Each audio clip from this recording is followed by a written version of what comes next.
Good evening, everybody. I am so grateful to see each and every one of you jumping online. I'm thankful to God for another day. This is the day that the Lord has made. We shall rejoice and be glad in it. We are thankful for another Tuesday. Bible study is back. I thank you for your grace. Last Tuesday was senior night for my baby. Many of you know he graduated high school just this past week, so I have an additional alumni in the house. Shout out to all my Eagles. So we have additional alumni. Many of you know we are a legacy household. So myself, Lady Keisha, my brother, siblings. I got all kinds of people who are connected through the greatest high school throughout the city, the state, and the country. So we're thankful to God for an addition to that. This time next year, I'll be adding one more to the fold. So we're just simply thankful. So once again, thank you for your grace to be able to take time to shift from pastor to daddy. I was in daddy mode last Tuesday during our Bible study, so I said I intentionally will pick up this week. And plus, on top of that, we are in the midst of a brand new series, so it all just works out the way it's supposed to work out. So thankful to God for you, even as we are navigating this series and talking prayer back to the altar. Do me a favor before we even jump into where we're getting to tonight. Y'all know the drill. Let me know where you're checking in from. Let me know what side of town you repping. Rep your set. Let me know where you banging at tonight. So what side of town? What part of the city? Those out of town. Let me know what city you checking in from as well. We're thankful to God for you. We have people watching via our app. Those watching via YouTube, and so we have taken control of technology that allows us to be able to take the gospel to many places that it didn't have the chance to go to beforehand. So we would like to take advantage of that. So while you're checking in, y'all know the drill. Do me a favor, also hit that share button. Share that link for those that are in your family, your friend groups. Put it in chat. Put the link in chat. Tell your people that they need to be a part of this tonight, particularly those who need prayer. Yeah, they run to you for all types of prayer, so they need to be in this Bible study tonight. So make sure you're hitting that share button to do your due diligence to make sure that we're being a blessing to others around us, as well as those on watching via YouTube. Hit that like button and that subscribe button as well to help us run the algorithms up so that that enlarges our territory. We ask God all the time to enlarge our territory. There's some things that we can do to help that. So we want you to help us enlarge our territory by hitting that like button, hitting that subscribe button as well. It allows us to reach people that once again are maybe connected to you, but not necessarily connected to us. So it allows us to manufacture and dictate what happens with those algorithms. So once again, we're excited about where we are. Many of you know, like I said, we started our Back to the Altar series 2 weekends ago. Been jumping in with 2 feet just this past Sunday, Pentecost Sunday. So I had to come out with my all white, looking like a cloud. Had to come out here, stun on them one time. So I had to come out with my all white this past Sunday. And so we're in this thing talking prayer, and while we're talking prayer, it's understanding that prayer, once again, at its base level, invites God into our business. It says, God, I need you to show up and do what I cannot do. God, when I work, I work. When I pray, God works. And so prayer is inviting God in to do what only He can, and what only He can manifest in such a manner. So, and truth be told, there's some stuff. Had I asked God first, where my real people at? Yeah, had I asked God first, I could have saved 3 years off of my life. Yeah, had I asked him first, maybe had more money. No, I'm not even maybe. What I know for a fact, I would have had more money had I consulted with him first. May not have had as many headaches. Blood pressure wouldn't be as high. Had I consulted God first. Watch this. How you date how you date for 6 months but only pray for 6 minutes. Yeah, we going all the way in already. Yeah, how you dating for 6 months? But only took 6 minutes to pray. I mentioned this on Sunday, but this is something that I've used time and time again. It's simply the fact that hours with God makes minutes with men. So the more time I spend with the Father, the less time I got to deal with y'all. And so you want me talking to Him. That's it. You want me in prayer. So we making sure that prayer is part of our routine. It's a discipline. It is part of my DNA. Prayer should be to the extent of breathing, where you can't go without it. You need it, part of your life. Pastor Mike, why pray? Because Jesus did. Yeah, that's easy. Yeah, Jesus prayed at every major crisis point in his life. Let me see if you can handle this. Yeah, he prayed at his baptism. He prayed before choosing his disciples. He prayed in the garden before his betrayal. Watch this. He even prayed on the cross. At every major crisis point, he's going to the Father, taking time away, getting before the throne and say, "Okay, God, here's where I am. Guide me on this." And so, why was prayer so important to Jesus, and why hasn't it been that important to those of us who named His name? Yeah, because if it was something that He did, and I'm supposed to be emulating His walk, then it should also be important to me. And unfortunately, Westernized Christianity, those of us that are part of Westernized Christianity, particularly when I talk America, we don't pray as we ought, and we must be taught the what, the why, and the where of prayer. So that's why we're in this series, because we don't engage in prayer to the manner that we should. We have to oftentimes go back once again, back to the altar, back to the foundation on what this thing means and understanding it, and the fact even detoxing some in terms of where they've gotten prayer wrong. And so that's what I'm going to deal with on this next couple of Tuesdays. We don't see how far we get, but next couple of Tuesdays, I want to talk about the types of prayer. There are different types of prayers that you can pray, because we want you praying. But now that you're praying, let's talk about the types of prayers that you can engage in, because while all prayers are important, there are different prayers for different situations and circumstances. Yeah, there's levels to this. So let's talk types of prayer. The first one, let's put this in the chat. The first type of prayer is communion. Yeah, communion type prayer. And when I talk about communion prayer, this is not wine and bread. This is not first Sunday. You sit every other row with the white gloves on, and you got wine and crackers behind the sheet, with the table in remembrance of Him. No, this is not that. We're talking fellowship. When we talk about communion prayer, we're talking about fellowship prayer. This is the most simplistic but necessary form of prayer. Don't miss this. It is the most simplistic but necessary. Notice I did not say least important. Yeah, this is foundational. Back to the altar. This is the basis by which we start this thing off. If you don't know how to do anything else, it's understanding communion prayer. It's the idea that you and God are friends. Thank you, Israel. I am a friend of God, and so this is the idea that y'all kick it on a daily. Here's a great way of thinking about this. To those of you who have friends, because I know some of y'all ain't friendly. To those of you who have friends, how often do you talk to them? Yeah, how often do y'all communicate back and forth? And even if you don't see them every day, how often are you talking on the phone? And or in our age of technology, how often are you sending text messages? How many group chats are you in with your friends? I got people that I can kick it with, that I talk to, that I converse with, but I got group chats with some of my people. Where I take off the robe. It's no longer Pastor Mike. This is Big Mike. So how often are you talking with your friends? And so I say that to say, 1 Thessalonians 5:17. You should know this. 1 Thessalonians 5:17 says, "Pray without ceasing."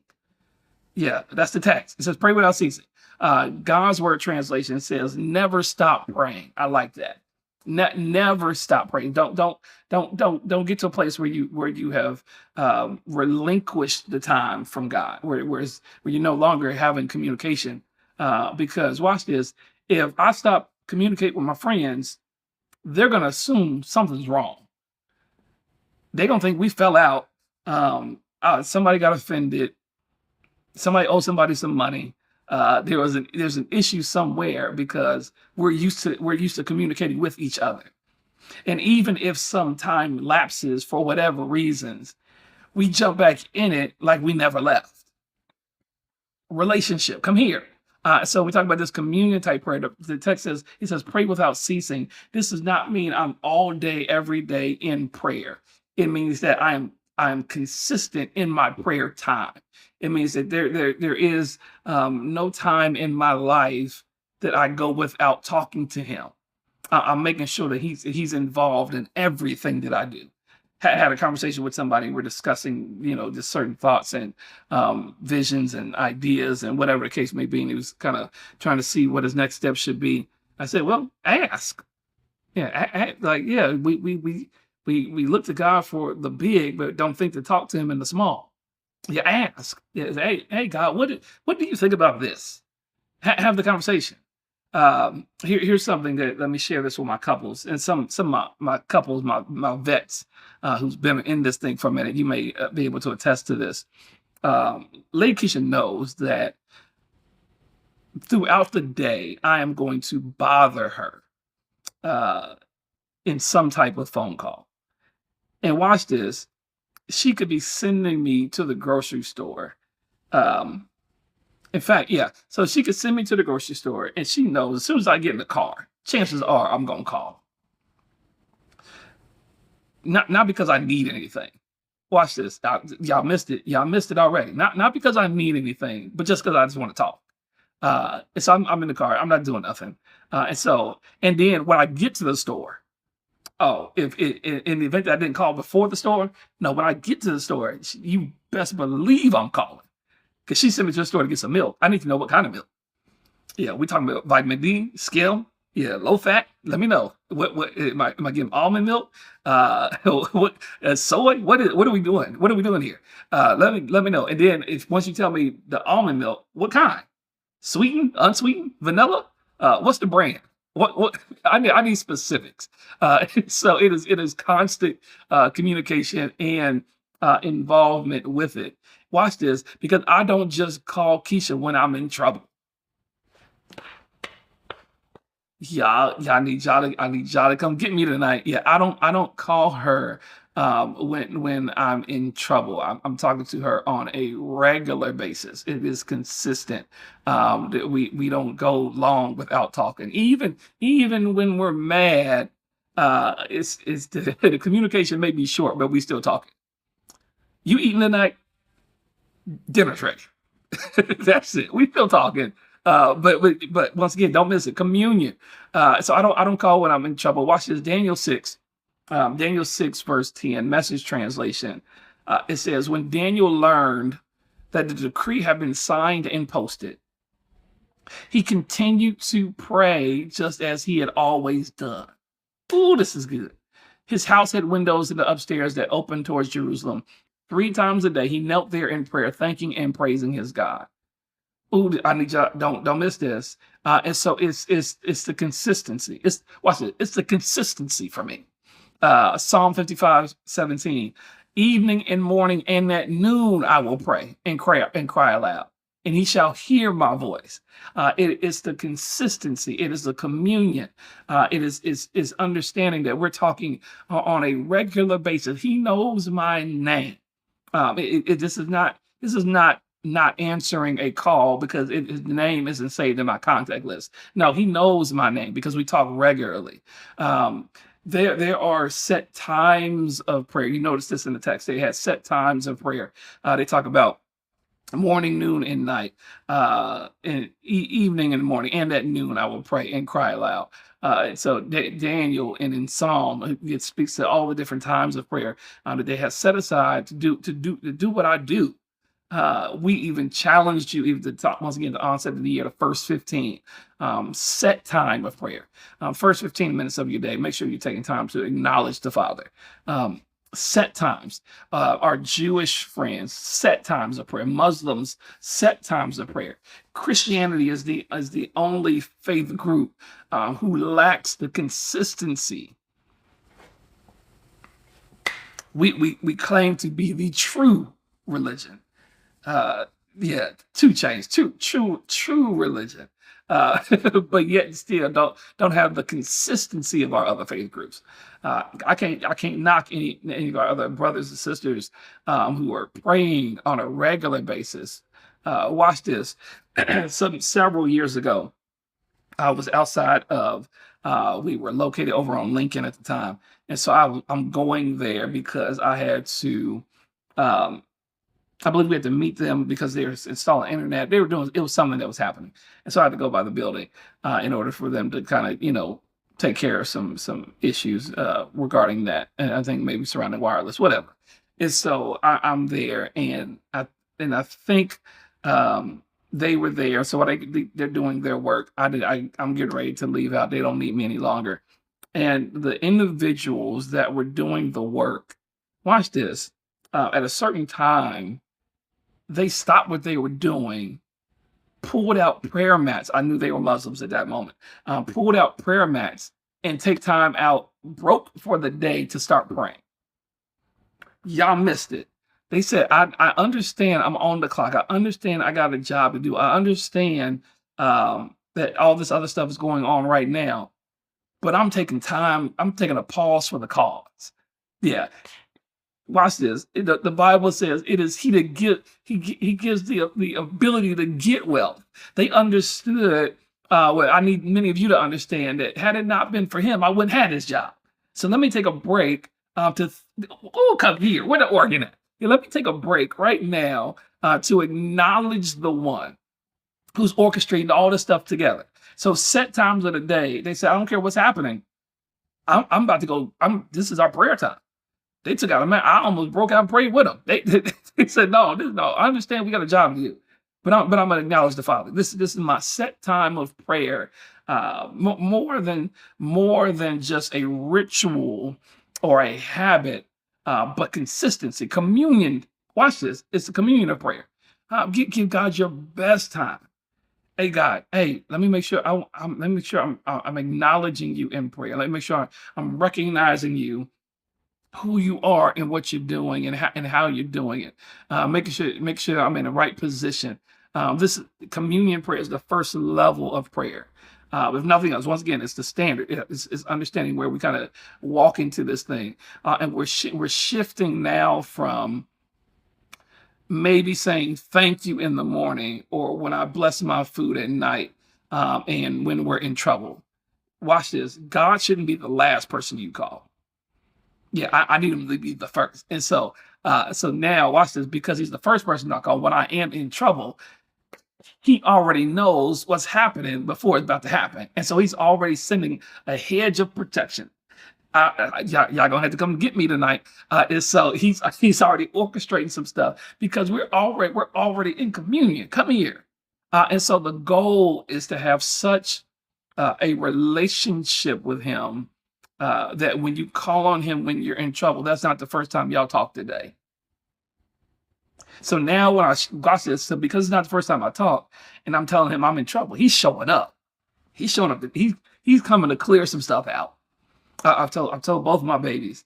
I told them, I say, hey, anytime I send them off somewhere where I'm not going to be around, I say, let me know. There's a problem. Just any type of problem, Daddy coming. And it is going to be a problem. Trust me, Daddy's showing up. Daddy's showing up, not as Pastor Mike. Now, I'm coming as Daddy. I'm coming to tear something up. And so they understand the idea. Watch this. What if you understood God in that same manner? Where watch this. Where you're not telling God about your problems. You're telling your problems about your God. Don't make me call him. Don't make God, don't play about me. Don't make me call him. Act up one more time. Say something else. Say something else. Don't make me call my daddy. Deal. Watch what happens. And so Communion helps with that relationship development, getting to a place where you understand God's agenda, God's plan for your life. So you have prayer of communion. I don't. We not gonna make it. I understand. We not gonna get that far tonight. So yeah, prayer of communion. But here's my second one I want to give tonight, and this probably be the last one I get to tonight. And that's prayer of thanksgiving, adoration. Our Father which art in heaven, hallowed would be thy name. Adoration is an element of prayer that should always be included in our conversation with God. It involves praise and worship. We should always acknowledge God's presence. Watch this. We should acknowledge his worthship. Yeah, worship is his worthiness, his worthiness to be adored. That's what worship essentially is, his worthship. And so it's taking time out to recognize who he is. Adoration is always appropriate, whether our specific prayer requests have been answered or not. God deserves our adoration because he is God. Watch this. He is God. It is he that has made us and not we ourselves. We are his people, the sheep of his pasture. And so it is understanding his position. And even when I'm mad, he's still God. Watch this. Even when your kids are upset with you, it don't change your position. Yeah, I'm still daddy. Yeah, even when you upset with my decisions and what I've said, I'm still in the position of you recognize my authority, understand my plan, understand what I'm doing. So even when you don't like it, I'm still him. And so the same thing applies for us. I'm recognizing his authority, his power, his might, because he's still God. He still deserves all glory and honor. And so adoration is always going to be appropriate, whether or not he has answered what I've asked him, whether or not he's come through like I think he should have. Adoration still plays that part. Prayers of adoration simply mean we exalt, esteem, bless, and honor the Lord. We simply reflect upon his character. We talk about his holiness, his goodness, his love, his mercy, his power, his grace, his dominion. It's thinking on all those things. Once again, our Father which art in heaven, hallowed would be thy name. Hallowed, God, you are an awesome God. God, you're worthy. God, you are mighty. God, you reign. God, we sing these songs and don't understand the authority behind them. God, you supersede our thoughts, God. And so we acknowledge you. We thank you. Something on that list should make you say, I know he's been that to me. Yeah, God, I know you've been merciful, God. I know you've been gracious, God. I know you've been loving, God. I know you've been good. Something in that you should be like, nope, no, that's him. That's him. No, that's God all day. Let me go ahead and take a second to acknowledge that part of him in my life. Once again, even when he don't show up like I think he should, he still woke you up. Preach, Mike. So now my prayers begin with adoration. We teach to help your communion prayer. We teach the format of ACTS, ACTS. So adoration, confession, thanksgiving, supplication. So it's literally taking that time out where I'm just simply acknowledging who he is, understanding his power, his might, and his authority, thanking him for his grace. Adoration. Confession is simply me saying, telling on myself before the enemy gets a chance to.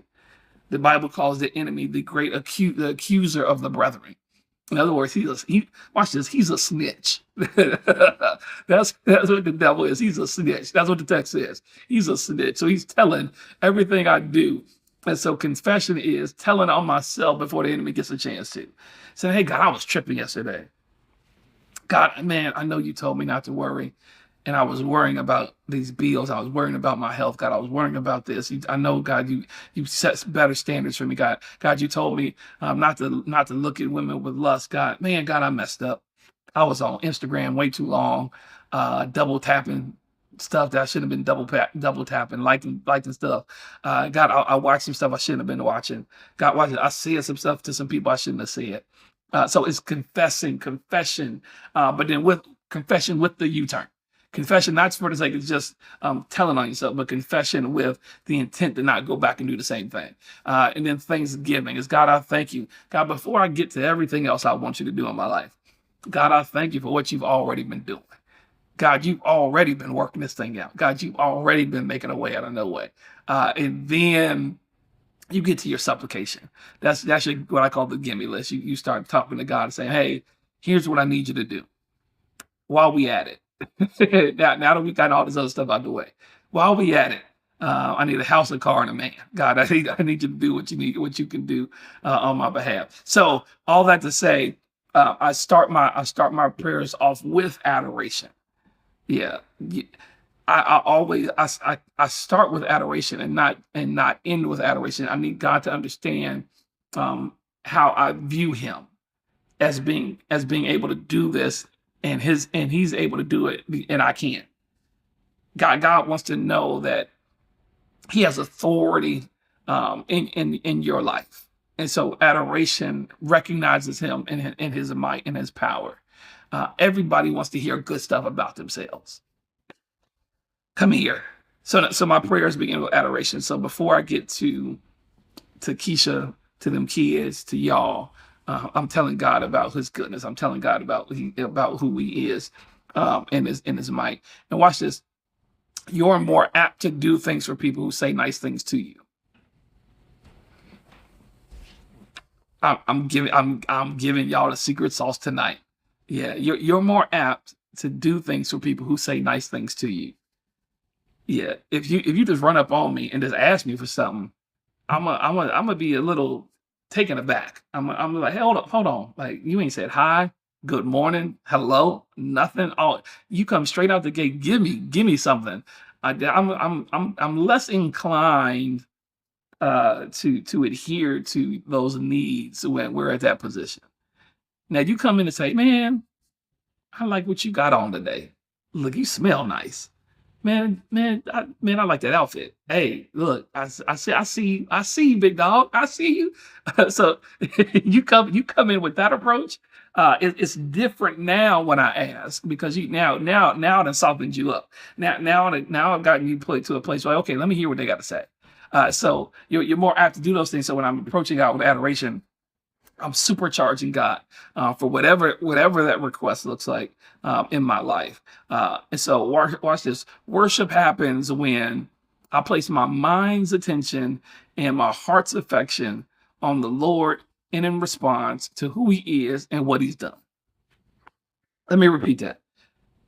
Worship happens when I place my mind's attention and my heart's affection on the Lord in response to who He is and what He's done.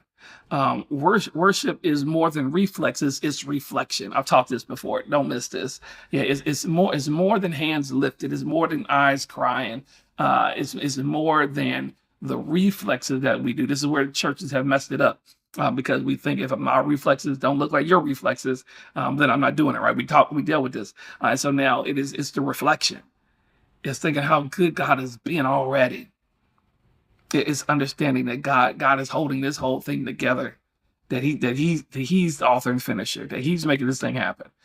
Adoration, watch this, is just dress rehearsal for eternity. When we all get to heaven, what a day of rejoicing it will be. Singing hallelujah, come here. So now adoration is just dress rehearsal. It's practice praise. It's setting the stage for what's to come. So it's understanding. Hey God, I'm going into this position. Let me make sure I'm exalting you and lifting you up. Don't nobody hang out where they don't feel honored. I don't have time. I don't have time to go here tonight. But for the sake of repetition, we're getting ready to go into Father's Day. And I told you, men don't hang out at strip clubs because of the wings. Not that I got none of my guys, none of my light world guys, none of them go to strip clubs. Let's make sure we talk about your cousin and them. But those that go, they don't go because of the food. They go because of honor and big butts, but mostly honor. It's the honor. It's the honor because they watch them. They know they ugly. They know they ugly, but they go in there and they got somebody pretty rubbing on their shoulders, telling them they fine. And watch this. They tell them they fine, and they done gave up all their money. They done made it rain. They done gave it all away because of honor. Because somebody told them something nice. Too much Chico. Too much Chico. Come here. So honoring God means when I wake up, before I check my text, my email, my timeline, I'm recognizing Him. I'm going to give you the best of everything I got. And so, because you woke me up this morning, starting me on my way. And so we reflect upon that character. We understand that positioning. So when I start talking about His power, I start talking about the situations in my life and realize they're not going to take me out. Yeah. Your prayers, they have to start off with adoration. And so no matter what they think of themselves, most women want to be adored on some level. Yeah. In other words, they want to hear it. Come here. And so I'm throwing so much out tonight. And this is gonna help. This is gonna help you horizontally in your relationships, but it's mostly gonna help you vertically. This is how you communicate back and forth with God. So let me hit this real quick. And I'll pick up on it a little bit next week. And so with adoration, your prayers you should begin with adoration. But watch this, Ephesians 4:29. Ephesians 4:29 says, "Don't use foul or abusive language." This is for all my cussers. He says, let everything you say be good and helpful so that your words will be an encouragement to those who hear them. So in other words, whatever you say should help build people up. Everyone needs some adoration. Come here. I'm trying to inculcate this in you. Ephesians 4:15. Let's back up a couple of verses. "Instead, we will speak the truth in love, growing in every way more and more like Christ, who is the head of His body, the church. He makes the whole body fit together perfectly. As each part does its own special work, it helps the other parts grow, so that the whole body is healthy and growing and full of love." Once again, we will speak the truth in love, growing so that it helps us to develop in this realm. Prayer should begin with praise. What do you do when you're trying to get past points of frustration? Watch this, because I know if you're thinking like I think, Pastor Mike, is it still adoration if I don't mean it? It does still count if I'm mad. And so, because some of you like, Pastor Mike, I'm in a position. I know this is where we're in right here. Pastor Mike, I ain't gonna lie. I ain't gonna hold you. I'm just not feeling God right now. There's some things that happen in my life. Right now. We just not in a good place. So if you don't feel adoration, then how can you adore? Or are there some adoration blockers? That's it. I got to throw it to you because I gotta. We'll pick. That's where I know I gotta end, because I'm gonna deal with this a little bit. Because adoration is a strong word. So when I'm not feeling God, how do I manage this process of my life? How do I deal with this? Because we'll pick up next week and talk Job as it relates to adoration and how Job managed the same situation. Because many of you know this, dealing with Job. Job is that individual who dealt with all kinds of attacks, and he seemingly didn't do anything wrong. So he had the same dilemma on how do I still worship you, God? How do I still adore you? And I'm not feeling you. So I pray this has helped to bless you tonight in some regard. I hope that it opened up some thought process, and I pray that it helped set you up to come back next Tuesday for Bible study. I'm gonna leave you on a cliffhanger like they do on Netflix. So you can watch the next episode when it comes out. So I pray this helped to be a blessing in your life. Let's set the stage for where God wants to take us, and enlarge our prayer lives in every aspect. So once again, tonight we covered communion prayer. Once again, it's foundational. Then we talked about adoration in terms of how I adore Him. But we gonna finish off our adoration. Then we go to our next step, where we want to unpack some things as it relates to prayer. Please make sure, if you don't do nothing else, please make sure that you pull up this Sunday. This Sunday is graduation Sunday. We get a chance to recognize all of our graduates who have accomplished great feats this year. Class of 2026, hats off to you. We thank God for what He's doing in your life and the opportunities He's making on your behalf. So we want to make sure that you are with us this Sunday. There's some great stuff that's going to pop off. Don't you miss it. So get into the building if you can, but you can't watch online. But please make sure that you don't miss out. We're still picking up in our series on Sunday as well. We talk about. I'm not even going to. I already know where I'm going, but I'm gonna wait till we get there into it before I give you a sneak preview. So please make sure you're there. You don't want to miss it. I promise you, it's gonna bless your life. Hey, I thank God for each and every one of you. Do me a favor, hug me when you see me. I just want to make sure that when you see me in these streets, I want to make sure I'm loving on you and thanking God for you. I'm honored to lead you in what we do. Honored to represent you outside of the four walls on Sunday mornings. Continue to be your lead pastor and continue to represent Him. As Paul says, follow me as I follow Christ. And so I thank God for you. Hug me when you see me.